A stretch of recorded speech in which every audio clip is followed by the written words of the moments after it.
ماہرین لسان اور ماہرین لسانیات دونوں کا نقطہ نظر عوامی جو ہمارا پرسیپشن ہے اس سے مختلف ہے.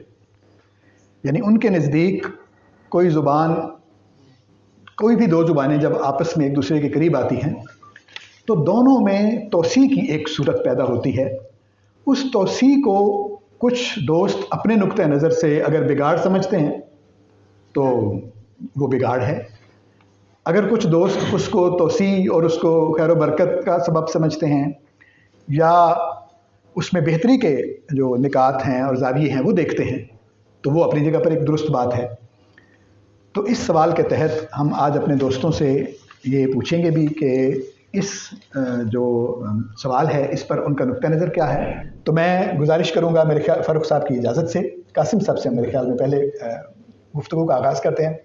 قاسم صاحب آپ سے گزارش ہے کیا آپ ہمیں بتائیے کہ جو لسانی استعماریت ہم کہتے ہیں اس کا جو عمومی مفہوم ہے وہ کیا ہے مختصراً، اور پھر جو مختلف زبانوں کا استعمال رہا ہے، روایت جو اس کی رہی ہے اس کے حوالے سے بھی ہم بعد میں اس کو شامل کر لیں گے.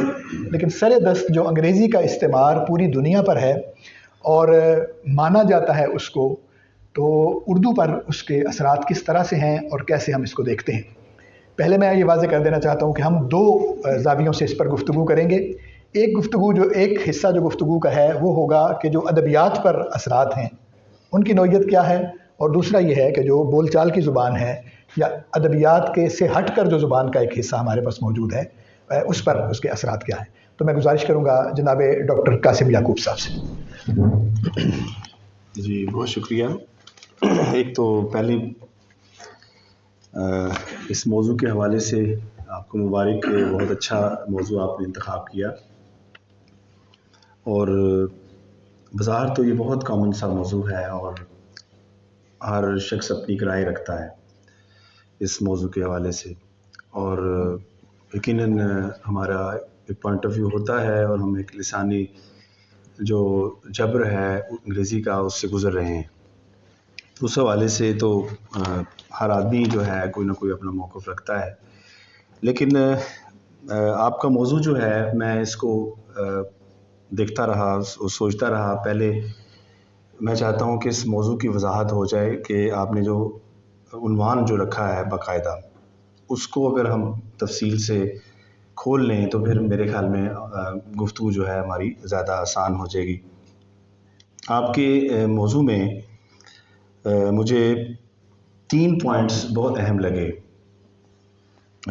پہلا یہ تھا کہ لسانی استعماریت یہ کیا ہوتی ہے، یہ ہمیں پہلے یہ واضح کر لینا چاہیے کہ لسانی استعماریت سے کیا مراد ہے. جیسے آپ نے ابھی کہا کہ فارسی وغیرہ وہ اس زمرے میں نہیں آتے، یا ہم ان کو کم از کم قبول اس طرح نہیں کرتے اس استعماریت میں، فارسی کو اور عربک کو کم از کم. دوسرا آپ کے موضوع یہ تھا کیا اردو پر انگریزی کا بڑھتا ہوا اثر اردو کی شناخت گم کر دے گا. اب اس میں اردو پر انگریزی پر اردو کا اثر انگریزی پر جو اردو کا بڑھتا ہوا اثر، یعنی کوئی ایسا اثر ہے جو مسلسل جاری ہے اور وہ بڑھ رہا ہے، وہ بہت زیادہ بڑھ چکا ہے اور تشویشناک صورتحال پیدا ہو چکی ہے. میں نے اس پہ غور کیا بڑا کہ وہ کیا بڑھتا ہوا اثر ہے جو کلونیل پیریڈ سے، انگریزوں کے آنے کے بعد سے وہ مسلسل بڑھ رہا ہے اور بڑھتے بڑھتے وہ اس سطح پر پہنچ گیا ہے کہ اب ہماری شناخت کو گم کر رہا ہے. تیسرا اس میں بڑا اہم پوائنٹ جو تھا وہ شناخت کا گم ہونا ہے، کہ شناخت کیا ہوتی ہے ایک زبان کی، یعنی شناخت کیا ہوتی ہے، اور اس زبان کی شناخت کا گم ہونا پھر کیا ہوتا ہے.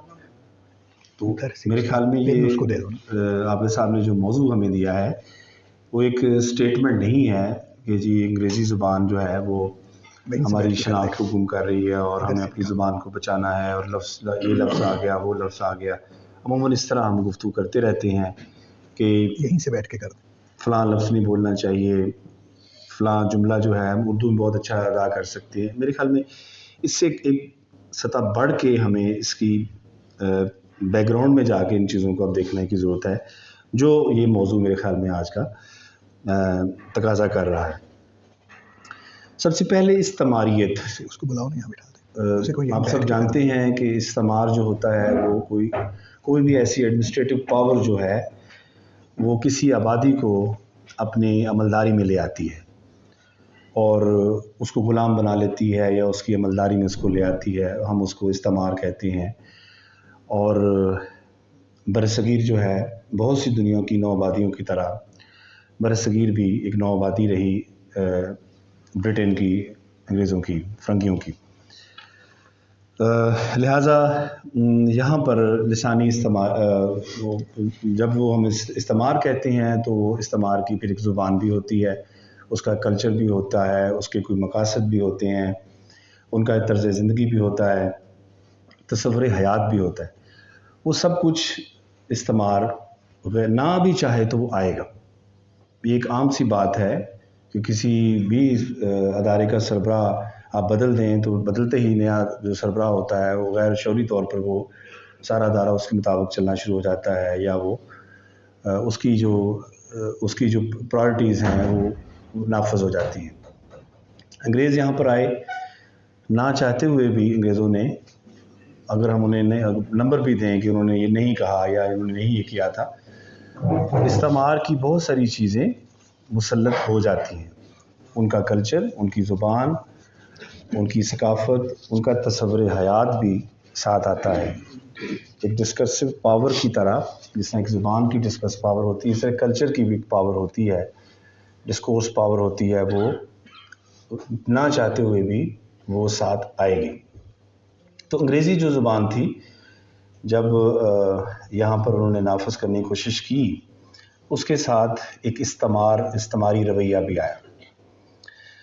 تھوڑی سی وضاحت میں یہ کر دوں کہ اس سے پہلے انہوں نے یہ کوشش کی فورٹ ولیم کالج کی شکل میں، یا اس سے بھی پہلے جو انہوں نے مشنری اسکولز بنائے، کہ یہاں پر ان کے کلچر کو سمجھ کے، ان کی زبانوں کو سمجھ کے ان کو ایڈمنسٹریٹ کیا جائے.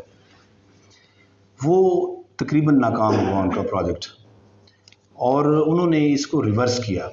مکالے کی جو تقریر ہے جو پارلیمنٹ میں کی اس نے بڑی مشہور، اور اس تقریر پہ اسے بھیجا گیا، ایک ینگ لڑکا 32-35 سال کا، 1800 میں مکالے پیدا ہوا. فورٹ ولیم کالج بھی 1800 میں بنایا گیا تھا. 1835 میں مکالے کو یہاں بھیجا گیا، لارڈ مکالے کو. اس وقت 35 سال کا تھا، ینگ.